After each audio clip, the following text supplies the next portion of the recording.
নমস্কার বন্ধুরা, অনুভার রান্নাঘরে আরো একটি নতুন পর্বে সবাইকে স্বাগত জানাচ্ছি। বন্ধুরা, আজকে আমি আপনাদের তৈরি করে দেখাবো একদম মিষ্টির দোকানের মতো, বাইরে খাস্তা ভিতরে রসালো গজার রেসিপি। এই রেসিপিটি বিহার, উড়িষ্যা, ঝাড়খণ্ডের কিন্তু একটা বিখ্যাত রেসিপি। আর এখন এই রেসিপিটি বিহার, উড়িষ্যার পাশাপাশি আমাদের পশ্চিমবঙ্গেও কিন্তু একটা বিশেষ জায়গা করে নিয়েছে। তো সামনেই পহেলা বৈশাখ, তাই আমি পহেলা বৈশাখ উপলক্ষে আজকের এই মিষ্টির রেসিপিটি আপনাদের সঙ্গে শেয়ার করছি। আর সেই জন্য দেখুন বন্ধুরা, শুরুতেই আমি একটা বড় জায়গা নিয়ে নিয়েছি, আর তার মধ্যে নিয়ে নিচ্ছি 2.5 কাপ ময়দা, ওজন হিসেবে 350 গ্রাম। আর এবার আমি ময়দার মধ্যে অ্যাড করব 1/4 টিস্পুনের মতো লবণ, স্বাদের ব্যালেন্সটা ঠিক রাখার জন্য। খেয়াল রাখবেন লবণের ভাগটা যেন খুব বেশি না হয়ে যায়, তাহলে কিন্তু আবার গজাটা খেতে ভালো লাগবে না। আর তারপরে অ্যাড করব 1/2 টিস্পুনের মতো বেকিং পাউডার। এই বেকিং পাউডারটা দেওয়ার কারণে কিন্তু গজাগুলো খুব সুন্দরভাবে ফুলবে। এখানে আমি বেকিং পাউডারটা ইউজ করেছি, আপনারা চাইলে কিন্তু বেকিং সোডাটাও ইউজ করতে পারেন। সেক্ষেত্রে কিন্তু 1/4 টিস্পুনের মতো বেকিং সোডাটা অ্যাড করলেই হয়ে যাবে। এবার আমি লবণ আর বেকিং পাউডারটাকে ময়দার সঙ্গে একবার ভালোভাবে মিশিয়ে নেব। আর তারপরে এই ময়দার মধ্যে ময়ামের জন্য আমি অ্যাড করব 60 গ্রামের মতো ঘি। তবে এখানে কিন্তু আমি 60 গ্রামের মতো অ্যাড করব না, এর সঙ্গে আরও 40 গ্রামের মতো সাদা তেল কিন্তু অ্যাড করে নেব। টোটাল এখানে 100 গ্রামের মতো কিন্তু আমি অ্যাড করছি। এখানে আমি দুটো মিক্সড করে করছি, আপনারা চাইলে কিন্তু যে কোনো একরকম দিয়েও করতে পারেন, তবে একটু ঘিটা দিলে কি হয়, এই যেই গজার টেস্টটা কিন্তু খুবই ভালো আসে। এবার আমি ঘি আর সাদা তেলটাকে এই ময়দার সঙ্গে খুব ভালোভাবে একটু মেখে নেব। এইভাবে কিন্তু হাত দিয়ে খুব ভালোভাবে একটু ঘষে ঘষে মেখে নিতে হবে, যাতে করে ময়দার ভিতরে ঘিটা খুব ভালোভাবে ঢুকে যেতে পারে। তবে আপনারা যদি আমার মতো দুটো মিক্সড করে করেন, তাহলে কিন্তু ঘিয়ের ভাগটা অবশ্যই বেশি রাখবেন, কারণ গজার মধ্যে কিন্তু ঘিয়ের ফ্লেভারটাই খুব ভালো লাগে। আর তাছাড়া ঘিয়ের কারণে কিন্তু এই গজাগুলো খুব সুন্দরভাবে খাস্তাও হবে। কথা বলতে বলতে দেখুন ময়দার সঙ্গে কিন্তু আমি ময়ামটাকে খুব ভালোভাবে দিয়ে দিয়েছি। আশা করি নিশ্চয়ই দেখে বুঝতে পারছেন ময়ামটা ঠিক কেমন হতে হবে। এবার আমি ময়দাটিকে মেখে নেব, সেই জন্য নিয়ে নিয়েছি 1/3 কাপের মতো জল। প্রথমে আমি 1/3 কাপের মতো জলটা দিলাম, যদি প্রয়োজন হয় পরে আর একটু দিয়ে দেবো। এই ডোটা কিন্তু বন্ধুরা একেবারে খুব বেশি শক্তও হবে না, আবার একেবারে কিন্তু নরমও হবে না। আর এই ডোটা মাখারও কিন্তু একটা নিয়ম আছে, খুব বেশি ঠেসে ঠেসে কিন্তু মাখা যাবে না। এইভাবে জলটা দিয়ে কিন্তু আঙুলের সাহায্যে একটু মেখে নিলেই হয়ে যাবে। মোটামুটি জলটা দেওয়ার পরে এইভাবে মাখতে মাখতেই দেখতে পাবেন যে এটা একটা জায়গায় কিন্তু একটু জড়ো হয়ে গেছে। এই যে দেখুন 1/3 কাপ জলটা দেওয়ার পরে কিন্তু আমার আরেকটু জল লাগবে, তাই আমি আরও 3 থেকে 4 চামচের মতো জলটা দিয়ে দেবো। আপনারা যদি এখানে ময়দাটাকে খুব বেশি ঠেসে ঠেসে মেখে নেন না, তাহলে কি হবে জানেন তো, এই যে গজার মধ্যে যে অসংখ্য লেয়ারগুলো দেখা যায় না, সেটা কিন্তু খুব ভালোভাবে আসবে না। তাই এইভাবে কিন্তু অবশ্যই অল্প অল্প করে জল দিয়ে আলতো হাতে ময়দাটাকে মেখে নিতে হবে। তাহলে কি হবে, গজাগুলো খুব সুন্দর খাস্তাও হবে, আর ভিতরে লেয়ারটাও কিন্তু খুব ভালোভাবে বোঝা যাবে। এই যে দেখুন বন্ধুরা, ময়দার ডোটিকে কিন্তু আমি খুব ভালোভাবে মেখে নিয়েছি, আর এইভাবেই কিন্তু মিডিয়াম সফট করে মেখে নিতে হবে। আশা করি নিশ্চয়ই দেখে বুঝতে পারছেন। আর এই যে ডোয়ের গায়ে অসংখ্য আপনারা ফাটল ফাটল দেখছেন না, এটা কিন্তু বেকিং পাউডার দেওয়ার কারণে। আর এবারে আমি এই ডোটিকে কিন্তু জাস্ট 10 মিনিটের মতো একটু রেস্টে রেখে দেবো। 10 মিনিট হয়ে গেছে, ঢাকাটাকে তুলে নিচ্ছি। ডোটা দেখুন আরেকটু কিন্তু ভালোভাবে সেট হয়ে গেছে, হাত দিয়ে আরেকবার একটু মেখে নেব। ডোটাকে আমি আরেকটু ভালোভাবে মেখে নিয়েছি, আর এবার কিন্তু হাতের মধ্যে নিয়ে এইভাবে ডোটাকে একটু রাউন্ড শেপ দিয়ে নিয়েছি। আর এবার আমি এই ডোটাকে কিছু স্ল্যাবের করে নিয়ে নিলাম। তারপরে হাতের সাহায্যে এইভাবে একটু চেপে চেপে এই ডোটাকে একটা স্কোয়ার শেপ দিয়ে নেব। এতে করে কি হবে, বেলার সময় কিন্তু খুবই সুবিধা হবে। আর এইভাবে হালকা করে একটু চেপে নিয়ে তারপরে কিন্তু একটা রোলিং পিনের সাহায্যে একটু আলতো হাতে কিন্তু ডোটাকে একটু বেলে নিতে হবে। এই সময় কিন্তু বেলার জন্য আলাদা করে কোনো ময়দা কিংবা আটা দেওয়ার কোনো প্রয়োজন নেই, যেহেতু এটা মিডিয়াম সফট করে মেখে নিয়েছি, তাই কিন্তু আটা ময়দা ছাড়াই এটা খুব সুন্দরভাবে বেলা যাবে। দেখুন বন্ধুরা, আমি ডোটিকে কিন্তু খুব সুন্দর করে একটা স্কোয়ার শেপ দিয়ে বেলে নিয়েছি। আর এই যে লেচিটা আমি বেলে নিয়েছি না, এটা কিন্তু খুব বেশি পাতলা রাখা যাবে না, মোটামুটি 1/2 ইঞ্চির মতো কিন্তু পুরো রেখেই তারপরে বেলে নিতে হবে। আর এবারে আমি এই রুটিটাকে এইভাবে সমান 4 ভাগে ভাগ করে নেব, আর তারপর একটা ভাগ এইভাবে নিয়ে নেব, তারপরে এইভাবে আর একটা ভাগের পরে কিন্তু দিয়ে দিতে হবে। এইভাবে কিন্তু পরপর 4টি একসঙ্গে বসিয়ে দিতে হবে।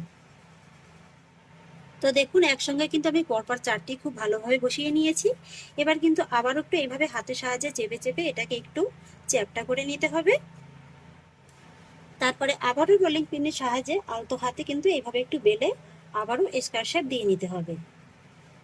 তো দেখুন বন্ধুরা, লেচিটাকে কিন্তু আমি আবারও স্কোয়ার শেপ করে বেলে নিয়েছি। আর এই সময়টাতেও কিন্তু আবারও হাফ ইঞ্চির মতো পুরু রেখে তারপরে বেলে নিতে হবে। আর এবারে আমি এই যে বেলে নেওয়া রুটিটার সাইড থেকে এইভাবে একটু কেটে বাদ দিয়ে দেব। রুটিটাকে খুব সুন্দর করে আমি কেটে নিয়েছি। আর এই যে বাড়তি অংশটুকু বেরিয়েছে এটাকে কিন্তু আমি ফেলে দেব না, এটাকেও কিন্তু পরে একই রকম ভাবে বেলে তারপরে আমি কেটে নেব। আর এবার আমি গজার শেপগুলো দিয়ে নেব। প্রথমে হালকা করে একটু দাগটা টেনে নিচ্ছি, এতে করে কিন্তু মাপটা বুঝতে সুবিধা হবে। আমি আমার পছন্দ অনুযায়ী একটা শেপ দিয়ে কেটে নিচ্ছি। আপনারা চাইলে কিন্তু ছোট কিংবা বড় যে কোনো শেপে কেটে নিতে পারেন। এই যে দেখুন বন্ধুরা, আমি এরকম একটা মাঝারি শেপ করে কেটে নিয়েছি। আর ভিতরের লেয়ারগুলো দেখুন বন্ধুরা, এখনই কিন্তু খুব সুন্দরভাবে একদম বোঝা যাচ্ছে। যে বাড়তি অংশটুকু বেরিয়েছিল সেটাকেও কিন্তু দেখুন একই রকম ভাবে বেলে তারপরে আমি কেটে নেব। এই যে দেখুন বন্ধুরা, সবগুলো গজা কিন্তু আমি খুব সুন্দর করে কেটে নিয়েছি। আর এখানে আমার 2.5 কাপ ময়দায় কিন্তু প্রায় 20 থেকে 22টার মতো গজা বেরিয়েছে। বন্ধুরা, এবার আমি গজাগুলোকে সব ভেজে নেব, সেই জন্য কিন্তু কড়াইতে আগেই তেলটা বসিয়ে দিয়েছি। আর তেলটা কিন্তু এখানে একদমই হাই গরম করা যাবে না, লো ফ্লেমে একেবারে কিন্তু তেলের টেম্পারেচারটা লোতেই রাখতে হবে। এবার একটা একটা করে গজা আমি তেলের মধ্যে ছেড়ে দিচ্ছি। আশা করছি আপনারা দেখে নিশ্চয়ই বুঝতে পারছেন যে তেলের তাপমাত্রাটা ঠিক কতটা হতে হবে। এই যে দেখুন গজাগুলো ছেড়ে দিয়েছি, অথচ কিন্তু সাইড থেকে হালকা করে একটু বুজবুজানি উঠেছে। ঠিক এইভাবেই কিন্তু তেলের তাপমাত্রাটা রাখতে হবে। আর আমি যেহেতু একবারে সবগুলো গজা ভেজে নেবো, তাই কিন্তু তেলের পরিমাণটা একটু বেশি দিলাম। সবগুলো গজা দেখুন বন্ধুরা আমি তেলের মধ্যে ছেড়ে দিয়েছি। আর ঠিক এই সময় কিন্তু একদমই এই গজাগুলোকে নাড়াচাড়া করা যাবে না, শুধুমাত্র কড়ার হাতলটা ধরে এইভাবে একটু নেড়ে ছেড়ে দেবেন। এতে করে কি হবে, গজাগুলো কড়ার নিচে আর লেগে যেতে পারবে না। আর তাছাড়া খুব সহজে কিন্তু তেলের উপরে ভেসে উঠবে। আর এইভাবেই অপেক্ষা করতে হবে ততক্ষণ পর্যন্ত, যতক্ষণ না পর্যন্ত গজাগুলো একেবারে নিজের থেকে তেলের উপরে ভেসে উঠছে। আর এই গজাগুলো ভাজার সময় কিন্তু গ্যাসের আঁচটাকে একেবারে লোতে রাখতে হবে। এবার আমি আপনাদের প্রায় 5 থেকে 7 মিনিট বাদে দেখিয়ে দিচ্ছি। এই যে দেখুন বন্ধুরা, গজাগুলো কত সুন্দরভাবে নিজের থেকে তেলের উপরে ভেসে উঠেছে। আর ঠিক এই পর্যায়ে কিন্তু গ্যাসের ফ্লেমটাকে একেবারে হাই করে দিতে হবে। আর তারপর মোটামুটি 1 থেকে 1.5 মিনিটের মতো কিন্তু এই গজাগুলোকে একটু ভেজে নিতে হবে, যাতে করে গজার এই যে বাইরের অপশনটা আছে না, এটা একটু হালকা শক্ত হয়ে যাচ্ছে। 1 থেকে 1.5 মিনিট বাদে এবার আমি আপনাদের দেখিয়ে দিচ্ছি। আর এবার কিন্তু গ্যাসের ফ্লেমটাকে আবারও আগের মতো একেবারে কমিয়ে দিতে হবে। আর তারপরে একটা চামচের সাহায্যে এইভাবে কিন্তু একটু আলতো হাতে গজাগুলোকে উল্টে দিতে হবে। এখন কিন্তু এই গজাগুলো বন্ধুরা খুবই নরম হয়, তাই কিন্তু খুবই সাবধানে এইভাবে একটু উল্টে দেবেন। এখনই দেখুন বন্ধুরা, লেয়ারগুলো একদম কত সুন্দরভাবে বোঝা যাচ্ছে। আর এগুলো দেখুন ফুলে কিন্তু বেশ একেবারে ডবল হয়ে গেছে। এইভাবেই কিন্তু প্রত্যেকটা গজা খুব সাবধানে একটু উল্টে পাল্টে দিতে হবে। সবগুলো গজাকে আমি খুব সুন্দরভাবে মোটামুটি ভাবে উল্টে দিয়েছি। আর বন্ধুরা, এই গজাগুলো ভাজা হতে কিন্তু সময় লাগবে মোটামুটি প্রায় 20 থেকে 22 মিনিটের মতো। আর এই সময় কিন্তু আবারও গ্যাসের ফ্লেমটা একই রকম ভাবে লোতে রেখেই একটু সময় নিয়ে আরেকটু নেড়েচেড়ে ভেজে নিতে হবে। এবার আমি আপনাদের প্রায় 14 থেকে 15 মিনিট বাদে দেখিয়ে দিচ্ছি। এই যে দেখুন বন্ধুরা, গজার গায়ে কিন্তু অলরেডি একটা সুন্দর হালকা বাদামি কালার এসে গেছে। আর ঠিক এই পর্যায়ে কিন্তু আপনারা এইভাবে একটু ঝাঁঝরি হাতা কিংবা অন্যান্য যে কোনো চামচের সাহায্যে একটু এইভাবে কিন্তু নেড়ে চেড়ে দেবেন। এতে করে কি হবে, এই গজাগুলো কিন্তু সব দিকে একদম খুব সুন্দরভাবে কালারটা চলে আসবে। আর এইভাবে আমি আরও ততক্ষণই ভেজে নেব যতক্ষণ না পর্যন্ত গজার ভিতরে একটা খুব সুন্দর বাদামি কালার চলে আসছে। এই যে বন্ধুরা, এখন আমি আপনাদের প্রায় 20 থেকে 22 মিনিট বাদে দেখিয়ে দিচ্ছি। এই যে দেখুন গজার ভিতরে কিন্তু খুব সুন্দর একটা গোল্ডেন ব্রাউন কালার চলে এসছে। এর থেকে কিন্তু আর গজাগুলোকে বেশি ভেজে নেওয়ার প্রয়োজন নেই, কারণ এই গজাগুলো যখন পরে ঠান্ডা হয়ে যাবে না, এই গজার ভিতরে যে গরম তাপটা থাকবে সেই তাপের কারণে কিন্তু গজার ভিতরে একটা কুকিং প্রসেস চলতে থাকবে। আর সেই কারণেই কিন্তু কালারটা আরেকটু ডিপ হয়ে যাবে। তাই কিন্তু অবশ্যই এই সময় গজাগুলোকে নামিয়ে নিতে হবে। আর গজাগুলো নামানোর সময় কিন্তু গ্যাসের আঁচটাকে একেবারে হাইতে দিয়ে তারপর নামাবেন। তাহলে কি হবে, এই অতিরিক্ত তেলটা আছে না, এটা কিন্তু আর গজার ভিতরে অ্যাবজর্ব হতে পারবে না। আর আপনার লেয়ারগুলো দেখে নিশ্চয়ই বুঝতে পারছেন যে এর ভিতরে কত সুন্দর লেয়ারগুলো তৈরি হয়েছে। আর এবার আমি রসালো গজা বানানোর জন্য গ্যাস ওভেনে আরেকটি কড়াই বসিয়ে দিয়েছি। তার মধ্যে দিয়ে দেবো যে কাপটা মেপে আমি ময়দাটা নিয়েছিলাম সেই কাপেরই 2 কাপ চিনি, ওজনে 400 গ্রাম। তার মধ্যে দিয়ে দেবো 1 কাপ জল, আর দিয়ে দেবো সুন্দর একটা ফ্লেভারের জন্য 4টি ছোট এলাচ মুখটাকে ফাটিয়ে নিয়েছি। আর সেই সঙ্গে দিয়ে দেবো কিছুটা পরিমাণে জাফরান, তবে এটা সম্পূর্ণই অপশনাল, আপনাদের হাতের কাছে না থাকলে না দিলেও চলবে। আর এবার আমি গ্যাসের ফ্লেমটাকে হাইতে রেখে চিনিটাকে প্রথমে জলের সঙ্গে খুব ভালোভাবে গলিয়ে নেব। আর তারপরে কিন্তু একটা চিনির শিরা তৈরি করে নেব। এই শিরাটা কিন্তু একটু হালকা চিটচিটে ধরনের হবে, মোটামুটি হালকা একটু একতার বিশিষ্ট কিন্তু শিরাটা তৈরি করে নিতে হবে। তাই এখানে কিন্তু যতটা চিনি দেবেন তার অর্ধেকটার মতো জল দিলেই হয়ে যাবে। এই তো বন্ধুরা, এখানে কিন্তু আমার একটা পারফেক্ট ঘন চিনির শিরা তৈরি হয়ে গেছে। আপনাদের একবার দেখিয়ে দিচ্ছি। এইভাবে হাতায় করে সামান্য একটু নিয়ে নেবেন, তারপরে এইভাবে দুটো আঙুলের সাহায্যে একটু চেক করে দেখবেন। এই যে দেখুন, হালকা করে কিন্তু একটা তারের মতো পড়তে শুরু করে দিয়েছে। খুব বেশি কিন্তু একেবারে 2-3টে তার নয়, একটা তার কিন্তু পড়তে শুরু করে দিয়েছে। ঠিক এই পর্যায়ে কিন্তু গ্যাসের ফ্লেমটাকে অফ করে দিতে হবে। আর এবার আমি এর ভিতরে অ্যাড করব হাফ পাতিলেবুর রস। এতে করে কি হবে, চিনির শিরাটা কিন্তু আর জমে যেতে পারবে না। লেবুর রসটাকেও একবার ভালোভাবে মিশিয়ে নেব। আর তারপরে শিরাটাকে এইভাবে 1 থেকে 1.5 মিনিটের মতো একটু রেখে হালকা ঠান্ডা করে নেব।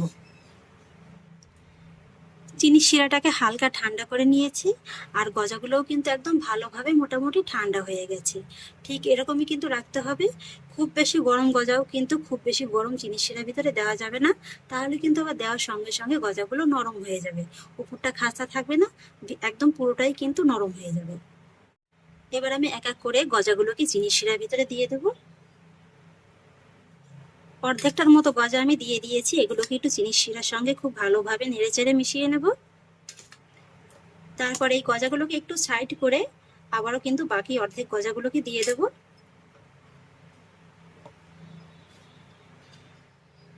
সবকটা গজাকে আমি চিনির শিরার ভিতরে খুব সুন্দরভাবে বসিয়ে দিয়েছি। আর এবার কিন্তু এই গজাগুলোকে চিনির শিরার ভিতরে জাস্ট 10 মিনিটের মতো রাখলেই হয়ে যাবে। তবে আপনারা যদি গজাগুলো একটু বেশি মিষ্টি পছন্দ করেন সেক্ষেত্রে 15 থেকে 20 মিনিটের মতো রাখলেই হয়ে যাবে। 10 মিনিট হয়ে গেছে। এবার এক এক করে গজাগুলোকে তুলে নেব। চিনির রসটাকে কিন্তু এইভাবে একটু ভালোভাবে ঝেড়ে নেবেন। এবার এই গজাটাকে আপনাদের একবার একটু দেখিয়ে দিচ্ছি এটা কতটা পারফেক্ট হয়েছে। এই যে দেখুন, গজাগুলোকে একটা প্লেটে সার্ভ করে নিয়েছি। কি বন্ধুরা, লাগছে তো একদম মিষ্টির দোকানের মতো। বাড়িতে বসে খুব সহজেই তৈরি করে নিতে পারবেন এরকম মিষ্টির দোকানের মতো খাস্তা রসালো গজা রেসিপি। আর লেয়ারগুলো দেখুন বন্ধুরা, একদম কত সুন্দরভাবে প্রত্যেকটা গজার বোঝা যাচ্ছে।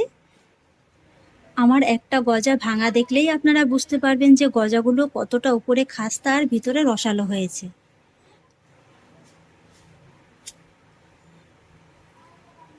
আশা করছি নিশ্চয়ই দেখে বুঝতে পারছেন।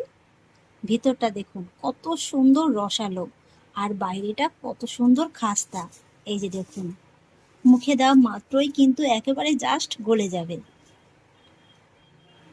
তাহলে আশা করছি বন্ধুরা, আমার আজকের এই খাস্তা মুসমুসে রসালো গজা রেসিপি আপনাদেরও খুব ভালো লেগেছে। যদি ভালো লেগে থাকে তাহলে আমাকে অবশ্যই একটা লাইক এবং কমেন্ট করবেন, সেই সঙ্গে বন্ধুদের সঙ্গে শেয়ার করবেন। আর প্লিজ বন্ধুরা, যদি আমার পরিবারের নতুন সদস্য হয়ে থাকেন তাহলে একটা সাবস্ক্রাইব করে পাশে থাকা বেল আইকনটি প্রেস করে দেবেন। ফিরে আসছি এরকমই পরের অন্য কোনো নতুন রেসিপি নিয়ে। সবাই ভালো থাকুন, সুস্থ থাকুন। ধন্যবাদ।